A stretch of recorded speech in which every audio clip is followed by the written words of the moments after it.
Okay. Testing 1, 2, 3. All right. So. All right. Testing 1, 2, 3. Are you ready? All right. Let's go. All right. So welcome to the show.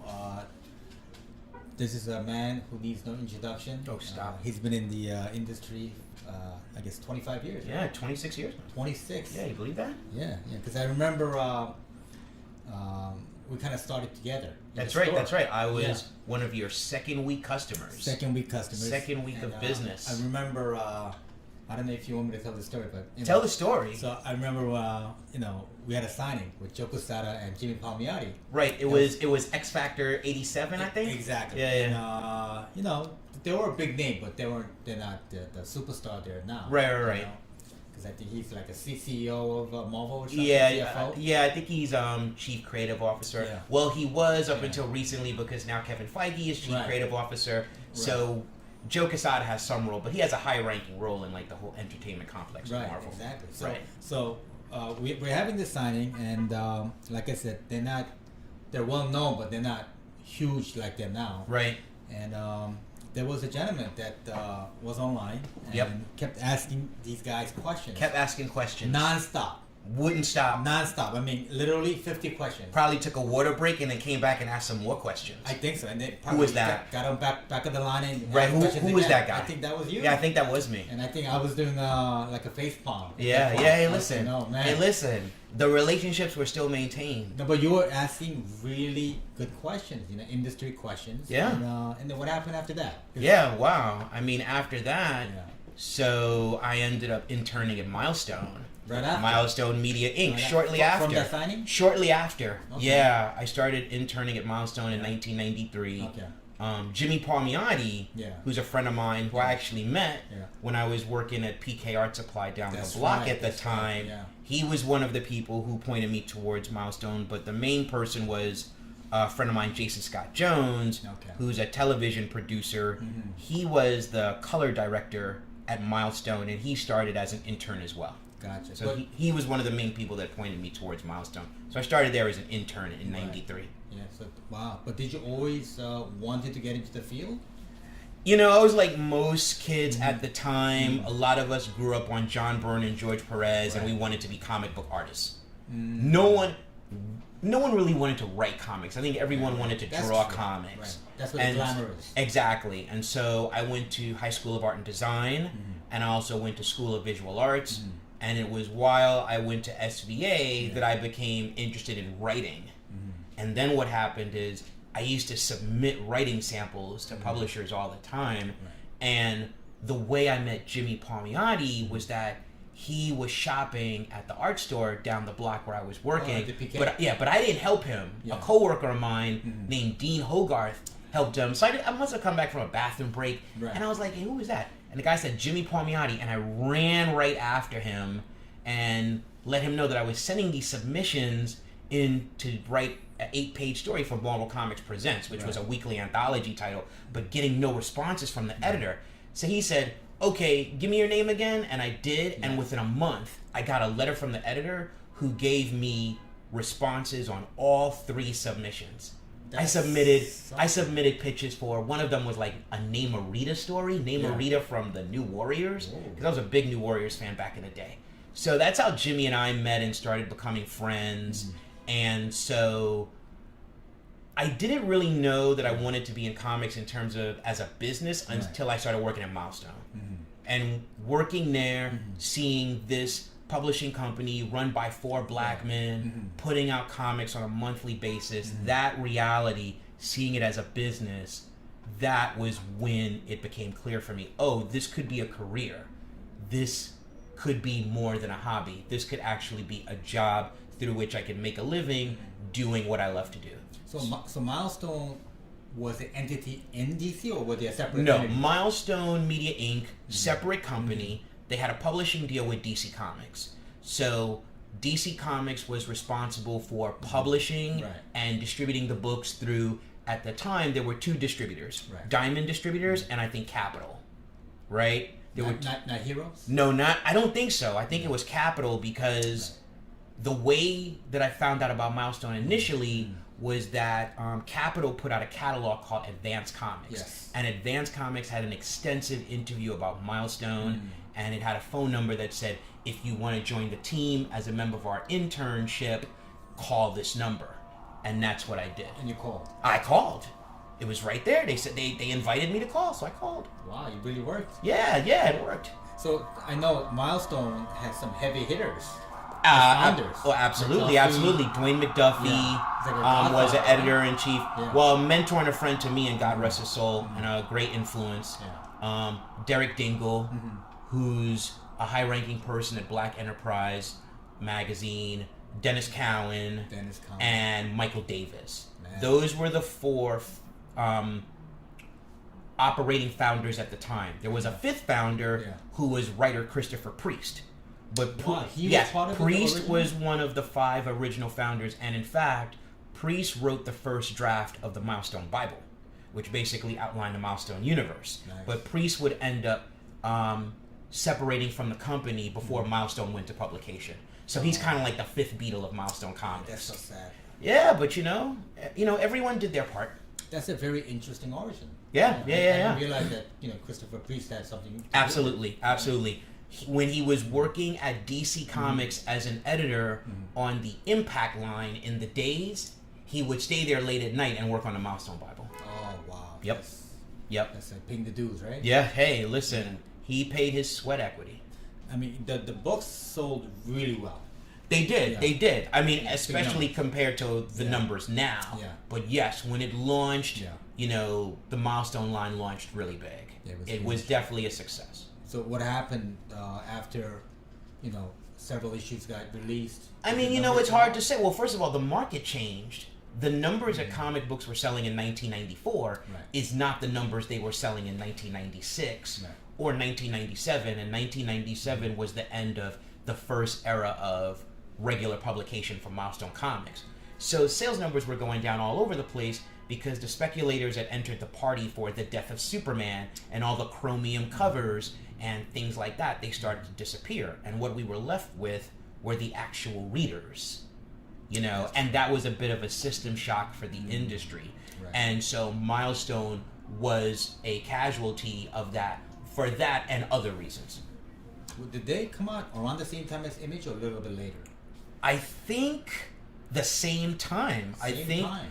Because I feel like both launched in 1993. Right. Which was also the year that Wu-Tang Clan came out, by the way. So 1993 is a big year. And that's the year that we had the signing, too. That's right. Birth of Joe Illidge. Oh, jeez. Yeah.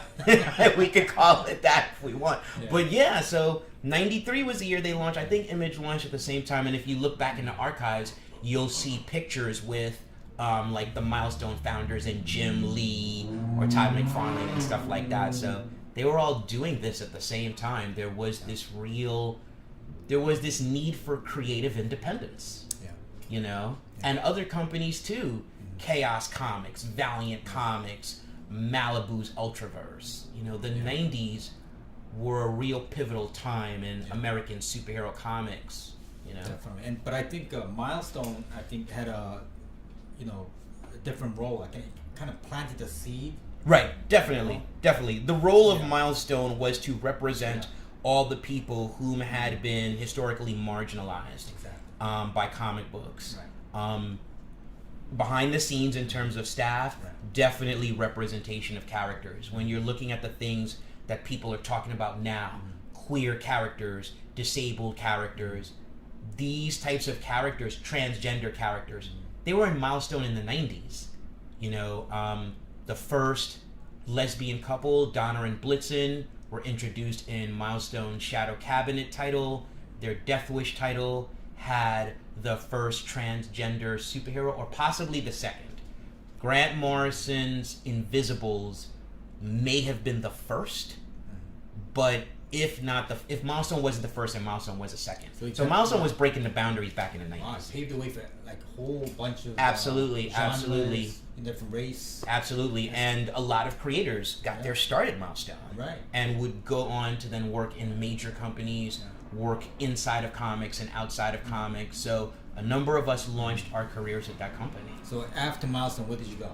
After Milestone, I went to, for 7 weeks, I worked in the Star Trek department at Simon & Schuster, dealing with their novels and their coffee table books. And that was a pretty informative experience. That was my first experience dealing with a globally known intellectual property, which is Star Trek.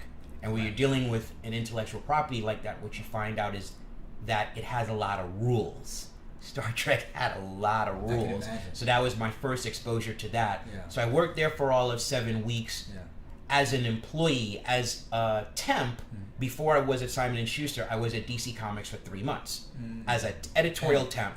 So I worked... Who did you work under? I worked under Kevin Dooley, who ran Green Lantern and Aquaman. Okay. And I worked on the Tangent line of comics, and I remember that. And I worked on a great series called Chase, which was done by Dan Curtis Johnson, J.H. Williams III, Mick Gray. That character would end up showing up on the Supergirl series Great years book. later. Yeah, great comic. Didn't suffer me. Yeah. So I worked there for 3 months, and then I was at Simon & Schuster as an employee. And then what happened was Jordan B. Gorfinkel, who was a member of the Batman editorial department. No, wrong. Scott Peterson. Scott Peterson, who was the number 2 person in the Batman editorial department under Denny O'Neil, was leaving DC Comics. So there was an opening in the Batman editorial department, and they asked me to come on board. And that was how long did you start in comics then to get that gig?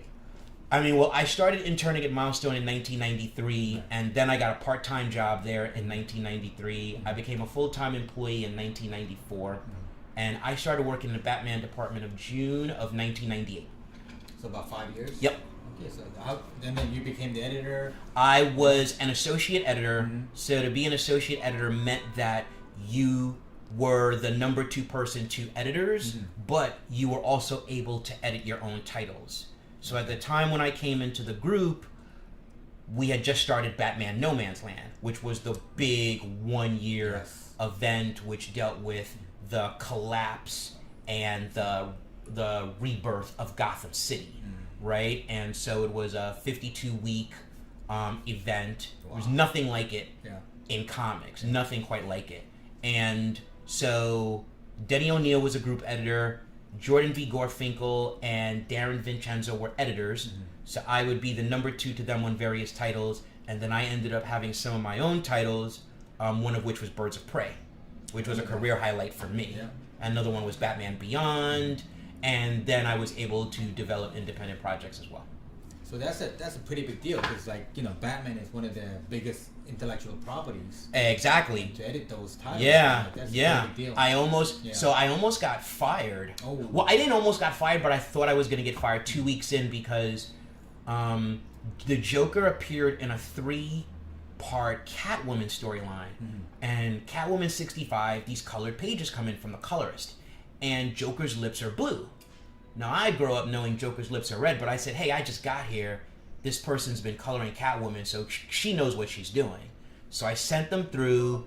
They went through production. They went to a printer. We got back proofs. And then the assistant art director sent this email to the entire Batman editorial group saying, who is responsible for this? Everyone knows Joker's lips are red. Okay. This is going to cost us extra money. Wow. And Jordan B. Gorfinkel took a bullet for me and said it was his fault. Right? And so that's when I learned, no matter what comes in, you have to hold to the hard and fast rules of Batman as an intellectual property. So it's almost similar to the Star Trek property, right? Definitely. They have rules. Definitely. The characters are so big. The That's right. Are so big. They have to be stringent on the true... That's right. On the rules. Yeah. Now, Star Trek was different because you were also dealing with actors. Right? And actor representations in different media through artwork and things like that. But yes, Batman was the first time for me dealing with a high-profile property that did not necessarily involve actors on a regular basis, but was actually well-known throughout different generations. So there were just certain things you could not do with Batman, even though Batman as a character, his gravitas, his street level nature lent itself to a lot of interpretation. Yeah. I think I think Snyder had a similar problem recently, right? Well, I think it's tricky. I mean, I'm obviously not speaking from experience, but I have seen things like this happen where creators whom bring success to a character and thus are allowed a very wide berth into what they do, they sort of feel a kind of ownership of this character. And I think that may even be psychologically necessary for you to write Batman, for you to be the monthly writer of Batman. You can't be afraid of Batman. You have to say, okay, if this is what I'm going to do, then I have to take some ownership of it. And it's tricky when sometimes you bump against the boundaries, right? So there are still boundaries to working within Batman, and even if your contributions to Batman help increase its financial profitability from a publishing standpoint, there's still things that you're not going to be able to do. So this is something that historically a number of writers have come across, especially with that character. Gotcha. Yeah. So after editing Batman, right? Where did you go? After that, I actually left comics for a while. I got into book production, and I was working at a publisher that was owned by Billboard. And so what I learned about was putting together a book, paper choices, paper weight, the quality of reproduction, printing, and that would help me when I came back to comics, because then what I learned was content is important, but packaging is equally as important. If you have the best content, but the packaging is substandard and it's hideous, no one is going to buy it. Because psychologically, we see things with our eyes first. And especially when you're dealing with comics, comics is, you see the art before you read the words. So the reproduction, the printing quality, the perception of value on the part of the consumer, these things are crucial. So I was able to take that knowledge that I acquired learning about book production in my time away from comics, and when I came back, I worked at a company called Archaea for a year and a half. That's a small company. They were a small company. The two books that they were most known for was the Artesia series of graphic novels, which were written in Joan of Arc? It was definitely like a medieval warrior, and her stories, her graphic novels, were created, written, and illustrated by Mark Smiley, who was a co-owner of Archaea. And then the second thing that they were most known for was Mouse Guard. Mouse Guard, yeah. Right, Mouse Guard turned out to be like the big hit for the company. Sure. And so later on, Boom Studios would end up buying Archaea, and Boom Studios owns Archaea now. So Archaea, I was there for a year and a half, right? And then Archaea was sold. And then I went back into book production, and I was working at Sterling Publishing, which is owned by Barnes & Noble, as a manufacturing manager. And then what I was doing in comic books is I was doing interviews, and I started writing a column on diversity for Comic Book Resources. I remember that, Yeah, so I wrote a Black History Month series called The Color Barrier, and that was supposed to be for the month of February.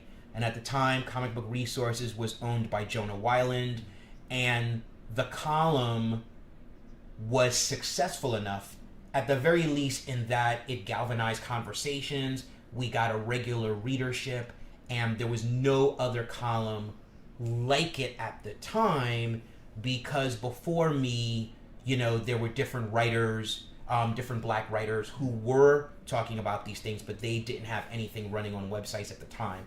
So The Color Barrier was unique, and then Jonah asked me, said, hey, let's do some more. So it ended up going to March, and then it ended up going to April. And then after that, he said, you know what, let's make this a weekly thing. So it was supposed to be a one-time gig? It was supposed to be 4 weeks, and it ended up going to 8 weeks, and then 12 weeks, and then it became a regular gig, and then I ended up renaming the column The Mission, because I wanted to expand the kind of criteria of subjects that we would cover. And that ended up being a weekly column for, I would say, a year to a year and a half. No, I'm noticing a pattern here. Not really a pattern, but your journey in publishing. Right. Every new job you take, it seems like you're becoming more well-rounded. You're becoming more like a complete, not like an editor, but like a, the whole, you understand the whole process. Right, yeah. Because everything is a story. Everything is a narrative. And whether it's a fictional story or whether it's an op-ed or whether it's a journalistic piece, everything is a narrative. And so for me, working on a weekly column, that meant that number one, no matter what happened in my life, whether I got sick, well, that's no excuse. Writer's block, well, there's no excuse for that. You got to find something to talk about. There's got to be something going on in pop culture to talk about. And it had to be delivered every week because every Monday between 6 and 7 p.m. it would go up. And so when you're talking about a weekly column, it's important to be on time every time. So what I did with the column was I looked at the business from both a geek standpoint and a business standpoint. And because of that, I was able to bring some perspectives to the comic book industry that most people didn't. Right? So, and it was a really good thing to do because it helped, again, expand discussion. Yeah. You know, some people liked it, some people didn't. There were times when I would piss off higher ups at publishers, and that's the risk you take. But I do feel like that column was one small part of a big movement that, you know, helped move comics towards being more diverse. And then also the honesty, you know, shown through to your audience. Right. Because you know you weren't pandering to one group or the other. Exactly. Just giving you your right. perspective. Because at that time, I had already worked at DC. I didn't work at Marvel, so it wasn't like I necessarily had to be afraid to speak my mind about either of them. Right. But what was important was to be constructive, right? So you can't just say, this company sucks. That's a non-constructive statement. And if you call out a company for an absence of equity of treatment, then it would help to provide solutions, right? So that was the thing. I felt that it was important for the conversation to be constructive instead of antagonistic. So what year was this when you were working with? This was Comic Book Resources, 2014 to 2016. Okay, so and then after that, where did you move to? Then 2016, I started working at Lion Forge Comics. That's right. Where I became a senior editor there. What about the Scout Comics? Scout Comics, that was writing. I co-wrote a 3-part miniseries called Solar Man with Brendan Deneen. Yeah. So I co-wrote that. And Niles, right? And Stephen Harris. Yeah. And Stephen Harris was the artist, and Andrew Dalhouse was a colorist. Marshall Dillon was the letterer. And that was a really crazy story because the original Solar Man was a character from the 90s, owned by David and Debbie Oliphant, married couple, and he was a blonde Caucasian character, looked a bit like Sunboy from the Legion of Superheroes. And he was licensed out to Marvel. 2 issues came out. There was an animated pilot. You can find it on YouTube. And so the character was basically in hibernation for a few decades. And then the owners decided they wanted to bring the character back. They wanted to... So Marvel no longer owned them? No, Marvel didn't own them. They were licensed out to Marvel. But the married couple owned them and still owns them. And they decided they wanted to make the character black because they felt that that would speak more to modern times. Right. So Brendan Deneen, who is a co-owner of Scout Comics, he got the publishing rights to Solar Man. And he and I had known each other for a few years. And he said, listen... would you like to come on board with this with me? Because as a white man, I don't feel like I should be the one solo writing a story about a black teenager. And I applaud him for that awareness and that sense of self-honesty. And so that's how I came on board with that. And so that was happening at the same time I was writing for Comic Book Resources. And then I went to Lion Forge Comics, became a senior editor there, and I was the editorial supervisor and showrunner of their Catalyst Prime superhero universe. Yeah, I remember. Which was basically the spiritual successor of Milestone. Right. Yeah. No, because definitely. there was, after Milestone, there was no multicultural, diverse superhero universe in American comics. None. There wasn't. Yeah. Gone. And each book was so well written. The production value was high. Yeah, I mean, you know, all of us. Great universe. Thank you. The creators, everyone behind the scenes, and the owners of Lion Forge really wanted to put the best foot forward with Catalyst Prime, and we managed to do that. It was something where we slowly built an audience. We developed a loyal audience. There were reviewers who regularly reviewed the books because they understood the importance of it, and now Catalyst Prime is still going to this day. So to be able to plant a seed and then watch it continue on past you, that's really great. And from my point of view as senior editor and editorial showrunner, it was giving something back to comics that it didn't have. And as someone who started their career at Milestone, I kind of felt like it was giving back. Yeah, definitely. Yeah, I felt all of us did. Right. The entire team of creators. I remember when we had our first editorial summit in August of 2016, and we were in a hotel for 2 days, and we basically figured out what the first 18 months of Catalyst Prime looked like, and it was out of that we ended up creating the Catalyst Prime Bible. Nice. You could see that we all believed in the same thing. Yeah, it shows. Yeah. Really quality. Yeah, just a lot of great creators came on board for that, and I couldn't be prouder of them and that first year of books. Right. Almost full circle, right? Yeah, totally full circle.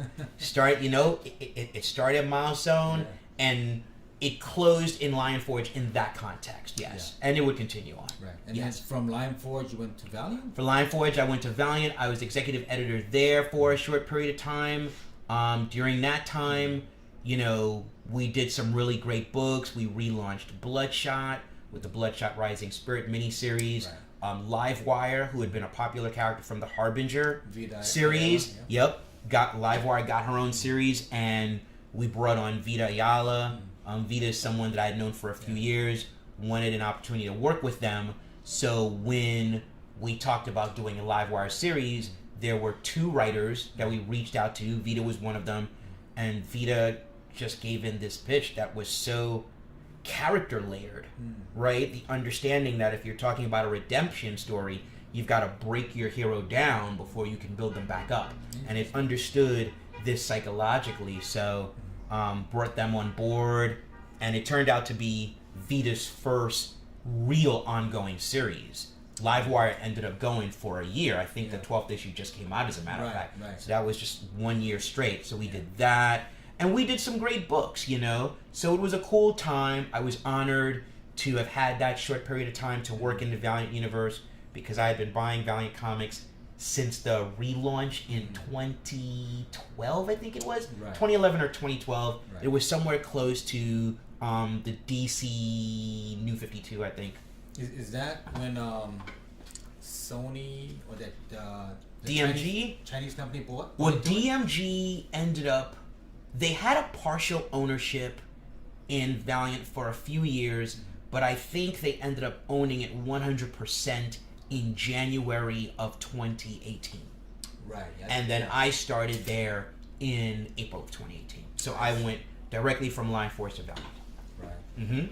Yep. And then after Valiant? After Valiant, I ended up working for the publisher I work for now, which is a Wave Blue World. Yep. And they did the Deadbeats anthology, which really came out good. Had a lot of great creators. Yep. And a Wave Blue World is a privately owned publisher that has been around for 14 years. And the married couple, Tyler Chintanner and Wendy Chintanner, they believe in social improvement. They believe in a future in which the world is going to survive and humanity is going to survive, and the stories of how we get to the future and how humanity can come away from the abyss that we're in now. That is really the core theme of the company.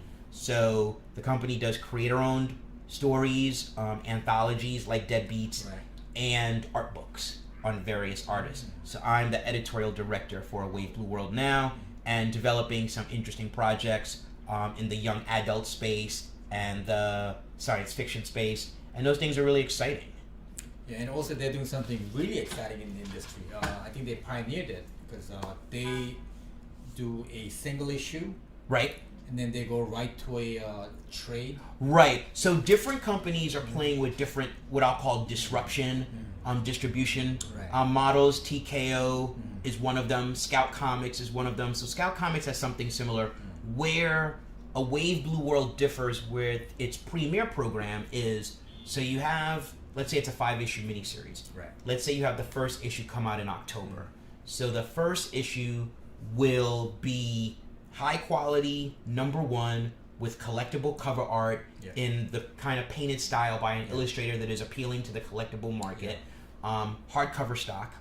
You'll get extra content, like DVD extras, in that issue that you will not get anywhere else, and that'll be a #1. And then you can get subsequent issues every 2 weeks through Comixology, through Amazon Kindle, or through Spinwiz. These are all digital distributors.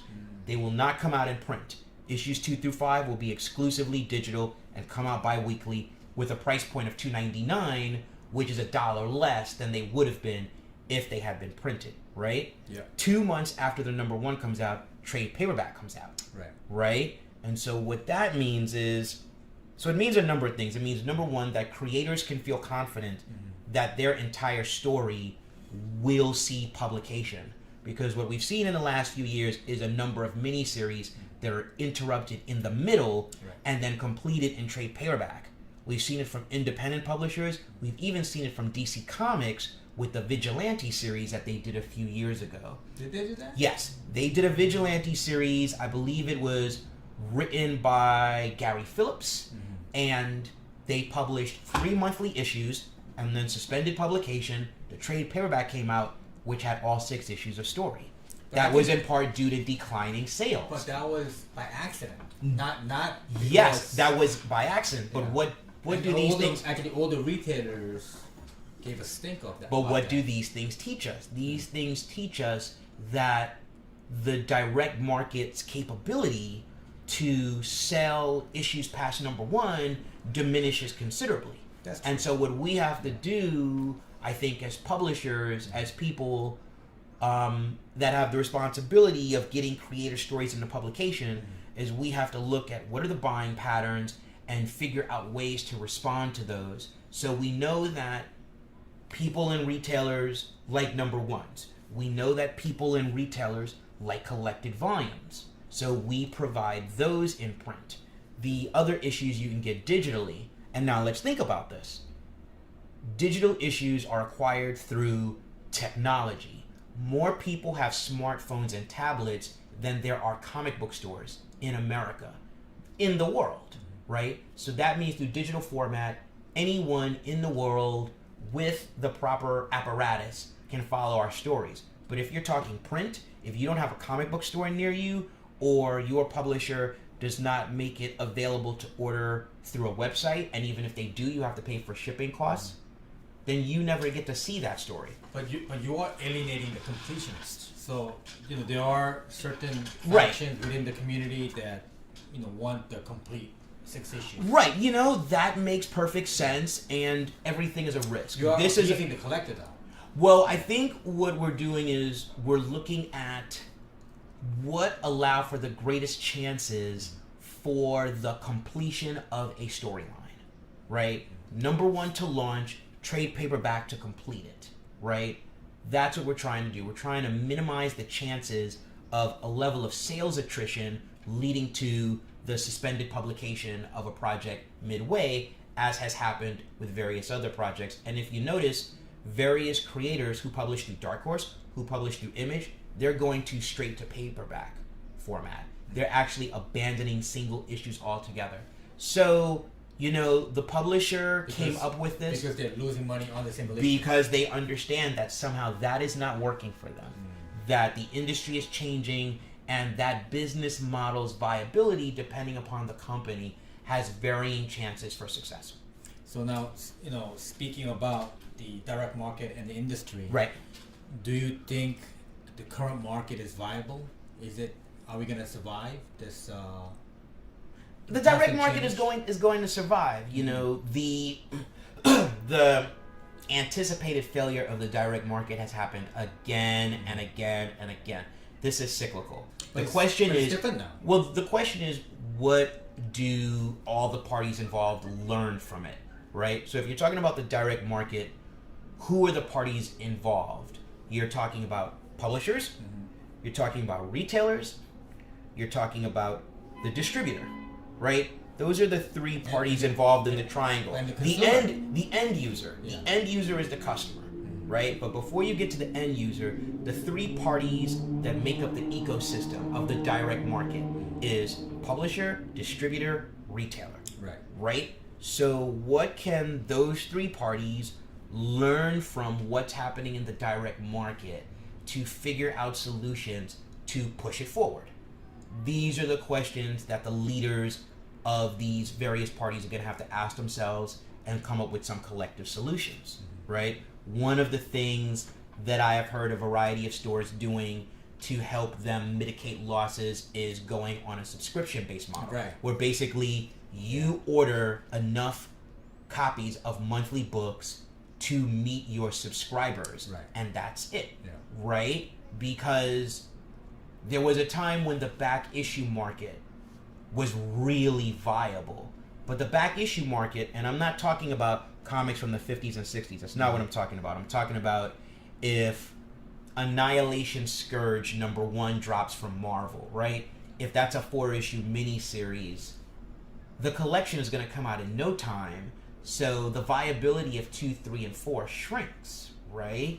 So it's harder, I think, for stores to sell those things when you're talking about a consumer base that will act this way. And I've done this sometimes. Buy a #1 and say, oh, I really like this. Okay, I'm going to wait for the trade, right? And we do it for a number of reasons. One practical reason that we do it is because our homes are only so big and they can only fit so many long boxes. There's only so many comics we can fit in our houses, right? So we want to figure out different ways to get our stories. So this is one of the things that the vital parties involved are all going to have to work together to find solutions to move the direct market forward. Part of that is looking at the lessons that are happening outside of the direct market where the growth is. The growth is in the bookstores. The growth is with kids' graphic novels, with YA graphic novels. Explore different formats. Look at manga. Look at European graphic novels. Figure out what is different in that ecosystem that we can bring to our ecosystem, right? Yeah. So I think these are things we have to think about. So I think the American direct market is too heavy on the collectability of it, and not enough the readership. Right. Our readership. I do believe our readership is shrinking. I don't know why that is. I'm not the person to answer that. Well, but it's fatigue. Right. Yeah. That's a factor. It's that depending upon how you publish, you may get tired of certain types of phenomenon happening in a publishing model of a company. The crossovers are killing you. It's too vast. You know, people want more concise 1-2 issue. Right.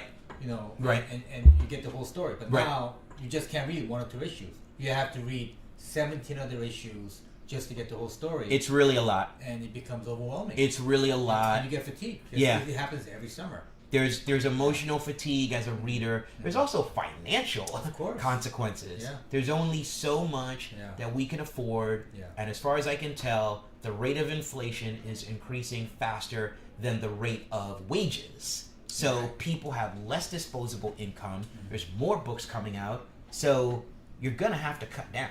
And what's up with all these covers? You know, like Thor #1. I mean, I shouldn't talk because I do my variant covers. Right. I think I was reading on Newsarama today. There's 13 variant covers for Thor #1. 19. I counted it. Wow. 19. Wow. Do you really need 19 covers for Thor? You know what? Clearly Marvel thinks so. Right? Clearly they have a business model that tells them that a high volume of variant covers works for them. So I don't know what we need. I can tell you. This is the problem. Okay. As a retailer, right? Right. It's a short-term play. Right. It works short-term. It bumps the numbers up short-term. Right. But in the long term, you're alienating your customers. Right. You know, people after a while they get sick of it, saying, "Hey, right. You know, I like this cover, but this cover is going to be $50." Yeah. And the other cover is going to be $300 because it's a 1 in 300 ratio. Yeah. And it's unreachable. So it's, you know, initially you're going to get that numbers bump. Right. But in the long run, I think you're hurting the industry. You know, so I think just the content should speak for itself. Well, you know? Every retailer has to make the decision for themselves about how viable the variant cover market works for them. Mm-hmm. But ultimately, as you said, this all comes down to content. Right. You know, like who's putting out the best stories with the best writing, with the best art. You know, a friend of mine, she used to be a children's buyer at Barnes & Noble, and she said something to me I never forgot, which is that gimmicks don't last, quality endures. Yes. You know, in any gimmicks, yeah. you know, they come and they expire. Right. But at the end of it, it's the content. At the end of it, it's the stories. So I think what we need to do is we need to identify how many readers we actually have. How many readers do we have, and how many collectors do we have? And do we want to build both of them? But we may have to look at them as separate communities, because once you get past issue number 1, the sales attrition is so extreme that it's very clear that if a number 1 sells 40,000 copies and a number 2 sells 9,000 copies, that 40,000 is nowhere near a representation of how many people are actually buying the book for the content. Well, so we need to identify. Well, that could be because of, but that's a fake number, because that could be because of all the variants. 19 variants. All of the number 1s are fake numbers. Right. Fake numbers in the context of if your expectation is to use that as a measure to identify your audience, then it's a fake number. If you know exactly what the metrics are for a number 1, then to you it's real. So it all depends from a publisher standpoint, from a sales and marketing standpoint. What does a number 1 represent? What does a number 2 represent? What does a number 5 represent? Is there a formula within the industry that tells you, okay, if we sell a certain number 1, number 2 is going to drop off by 60%? Is there a formula like that? I think there used to be a basic formula, but something that you and I have discussed is because of all the variant covers, because of retailer exclusive variants, that formula is basically lost to the wind. It totally changes. There's no standard percentages. So as a publisher, you know, you have to decide, are we going to look at median attrition? Are we going to look at worst case scenario attrition? And you have to set your expectations accordingly, right? But for any company, it's important to identify who your actual regular consumption audience is. You need to serve that audience, and you need to build from that audience. Right. Anything beyond that is truly artificial and not something that you can count on for the long-term succession of your company. Right, and I think speaking of content and staying away from gimmicks. Yep.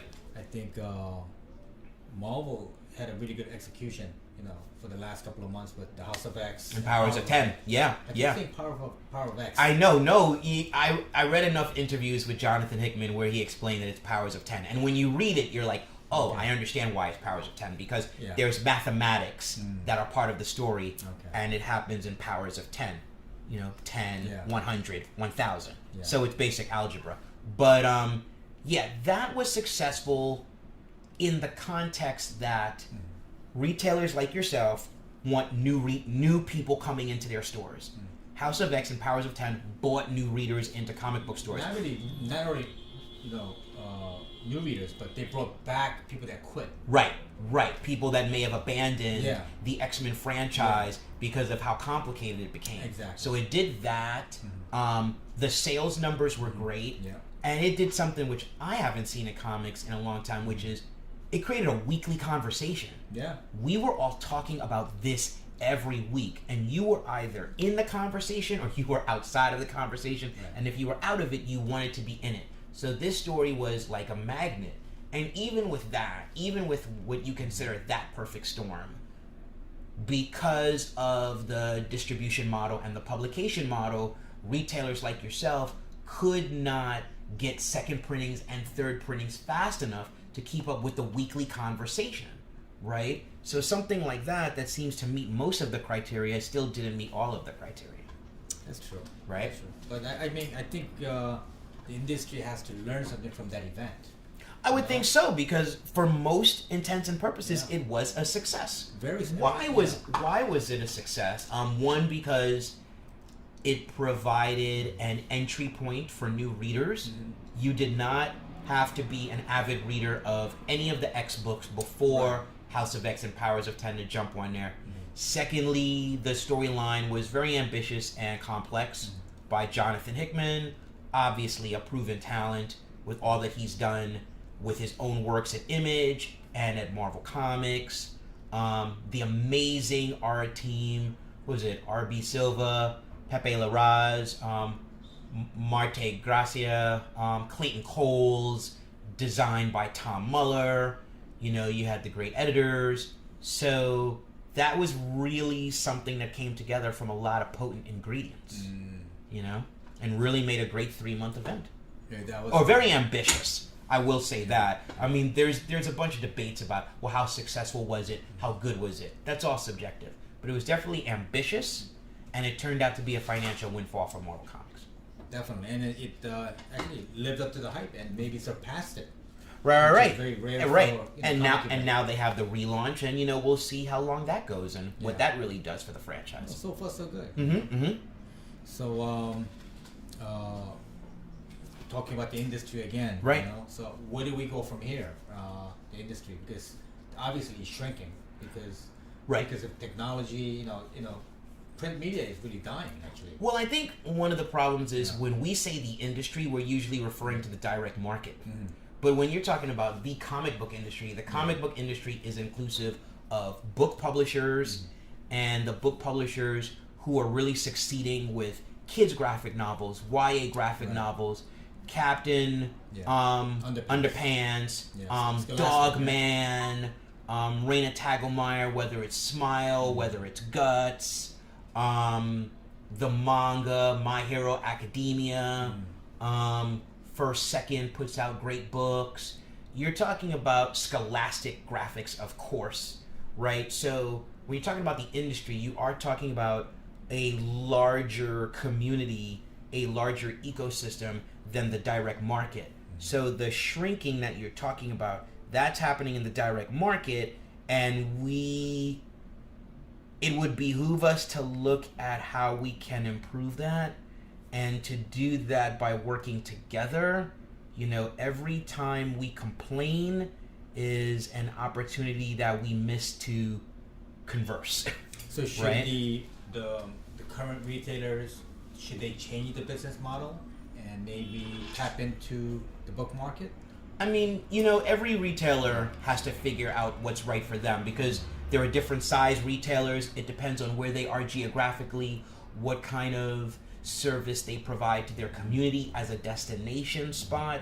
Are they niche? Are they mainstream?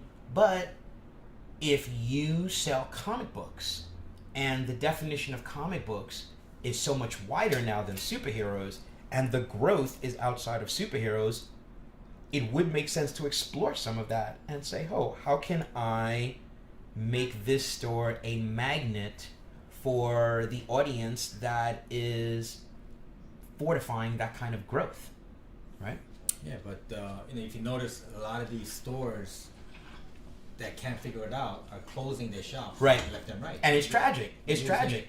I think we lost like almost 1,000 shops last year. It's bad. And I think part of what we have to do as customers, as consumers, is say, okay, if you want your comic book store to survive, what kind of commitment can you make to your comic book store?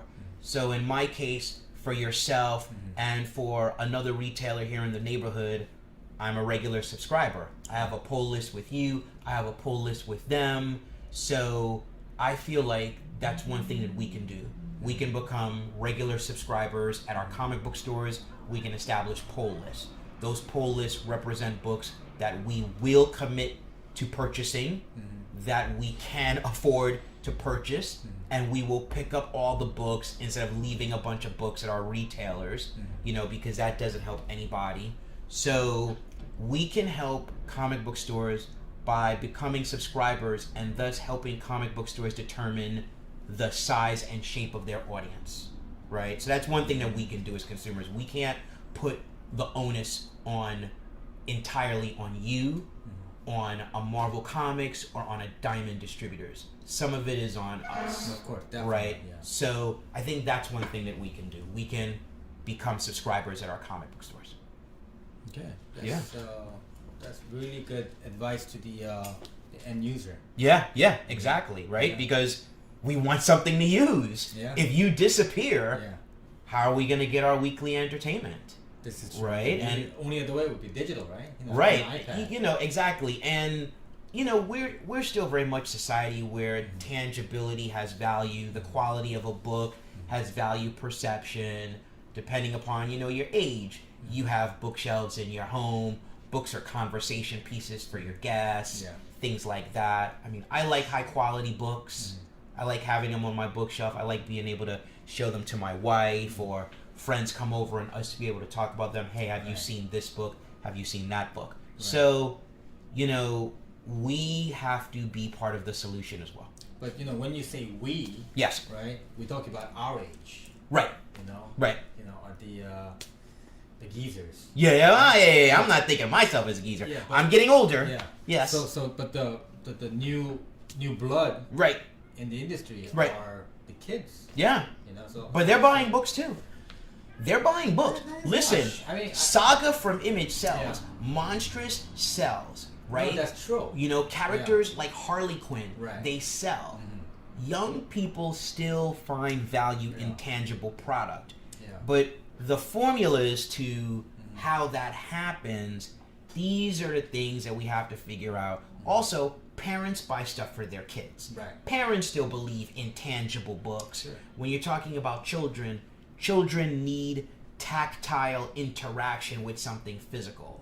Right? The introduction of a book to a child would ideally be in a physical format versus being in a digital format, right? So physical publications have value, but we have to figure out product quality, price point, format, audience, right? These are things we have to look at when making physical books. Okay. Yeah. I mean, personally, I think the biggest change in the industry is the creation of YA books. Especially DC kids. Yeah, what DC is doing with their kids and young adult books, their commitment for 2020 and 2021 is nothing short of impressive, and it really makes a statement about what they view as the future of comics. I think I read that the Raven graphic novel is going to a fourth printing. I am very excited for the Oracle code. Number one, because I edited Birds of Prey, and Oracle, Babs Gordon, is one of my favorite superheroes, and I think one of the best superheroes out of DC Comics. But the idea of a wheelchair using heroin, solving a mystery, and speaking to a younger audience with that, I think is great. Is that an origin? That's Oracle. Oracle is Barbara Gordon as a wheelchair user, and the Oracle code is a mystery story. But when would this heroin come in? Well, I mean, heroin in terms of the female version of a hero. No, not drugs. This is why you can't even use the word anymore. I misheard. Yeah. But like I said, the YA books are the only ones that's the high point of the industry, and they're bringing new readers. To bring the parents and the kids into the store. Absolutely. Before that, I had maybe 2 kids coming to the store. Right. Now you're seeing a growth in that area. Huge growth. And it's great. Yeah. And where else you're seeing a growth is the dollar comics, right? The dollar comics from Marvel and DC, right? So hopefully that is the and Marvel. Right, yeah, both of them Image, are doing dollar comics. That's right, Image as well. So it's like a gateway comic. Exactly. So someone buys it, they come back, hey, you got more? Then you lead them to more, right? Or they buy a couple of dollar comics and then they'll throw in a $3.99 comic. That's right. So that's right. When they check out, it seems like they're getting a good value. Absolutely. But yeah, I'm very excited about the YA books coming out, and that's one of the things that we're going to be doing at a Wave Blue World when we make some announcements. Interested in, we're definitely doing some YA stuff that I'm pretty excited about. Yeah, so I mean, as a retailer, I've been in this industry for a while. I think all retailers should embrace the YA section, and put it in the best area of the store and just promoting it heavier. Right. Because I think DC got it right. I mean, this is the future of the industry. Yeah, and I think the thing about comic book stores is comic book stores are destination centers in their communities. I mean, we live in a time in which everyone knows the name Thanos. Right. There's a Marvel Cinematic Universe. Right. There's the CW, DC universe. And so your comic book store is a pop culture destination center where someone can go and want to spend the entire afternoon there, right? Also a safe haven. That's right. Yeah. That's right. So. That's right. That's some place where people, no matter what their background is, should feel like they can go and explore their interests and not feel discrimination, not feel like they're unwanted there. So comic book stores actually serve an important structure in our communities. Definitely. And to understand them as destination centers can maybe invite some different trains of thought into how to modify business and improve business. Yeah, definitely. So you want to plug any future projects? Oh man, plugging. Well, Away Blue World just dropped 2 new books for its premiere program, Mezzo, which is I have an exclusive. That's right. Mesoamerican inspired fantasy, and then Dead Legends, which is a martial arts combat story in which a widow joins the Dead Legends combat and fights for her life so she can find the person who killed her husband. And so it's really a love letter to 70s films like Enter the Dragon and things of that nature. Kill Bill. Exactly. So those 2 books are out now. The trade paperbacks are both going to be coming out in comic book stores this month. Yeah. Right? Not this month, December. Comic book stores December, and bookstores and Amazon in early January. Oh, so we get a head start. Of course. That's right. The retailers get the stuff a few weeks ahead of the bookstores. That's right. So, by the way, I seen the couple of pages that you guys posted on social media for Dead Legends. That fight sequence, the words. The 26. That's right. The silent issue. 26 panel page. 26 panel page. That was the composition was on. Yeah. Gavin Smith did an amazing job. And James Maddox is a great writer. And I think it really takes a confident writer to say, I'm going to write a silent issue.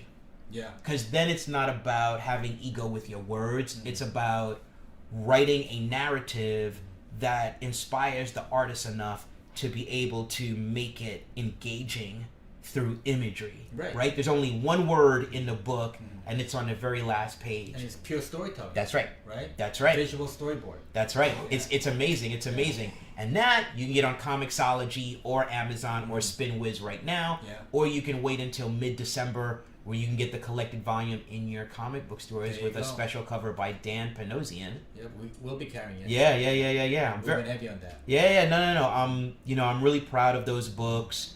I'm proud of the creators, and I hope everyone likes them when they come out. So Joe, you've been in this industry for over 25 years. Yep. So where do you see yourself in the next 5 years? I have found that making a plan for yourself is actually not the way to go, because the industry is going through constant change. Yeah. So it's fair to say that I will always be involved in comics in some way, shape, or form. Okay. To what degree is to be seen. I just turned 50, so when you're talking about 5 years, you're talking about 55. Yeah. So who am I going to be at 55? Yeah. What's the world, what's comics going to be like when I'm 55? So we'll see. But speaking of which, you're actually working at Bulletproof for a That's day. Right. We have a deal in which I am going to work as an employee of Bulletproof Comics. There you go. One day very soon on a Tuesday because, I'm talking to you as a retailer. But as an editor who is responsible for shepherding content, it would be good to know what you have to go through on a Tuesday or a Wednesday to prepare for New Comic Book Day Wednesday, or to sell on that Wednesday. What is it like for you to interact with customers? What is it like to hand sell a book? What is it like for someone to walk in the door and say, I want something but I don't know what I want, or these are the kinds of things I like. What should I look at, right? That can be exciting and nerve-wracking at the same time.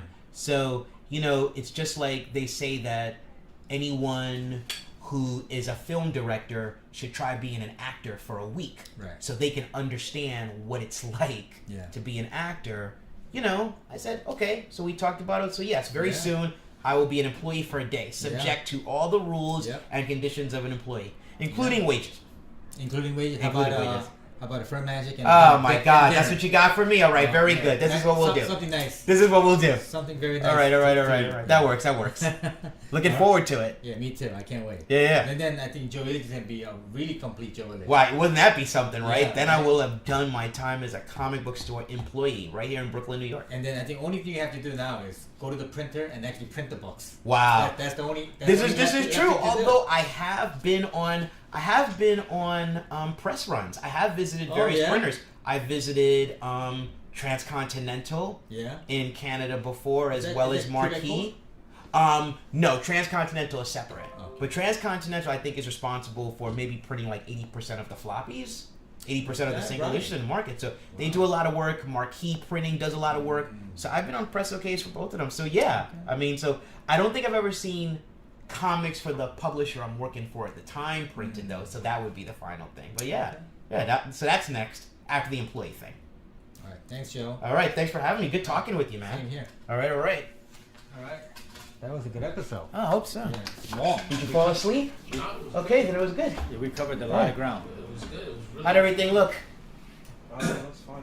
Cool. It was All right. informative, man. All right, good. What I get out of it, like, okay, the way you were describing Milestone, it was almost like Milestone was the affirmative action for the comic industry. You know what I mean? Definitely. Like he created it was established to bring in black artists, black creatives and all that, but actually everybody else benefited from the platform. That's You know right. what I mean? That's right. Yeah. You know, so It wasn't just like black comics. It was just Right. like everybody. Right. Everybody's welcome to Milestone. Whereas at all the other companies, almost nobody was welcome. right. That's Right. right. So it was the exact opposite. Yeah. So that was heavy. That was definitely heavy. Yeah, yeah. Like that, you know? Cool.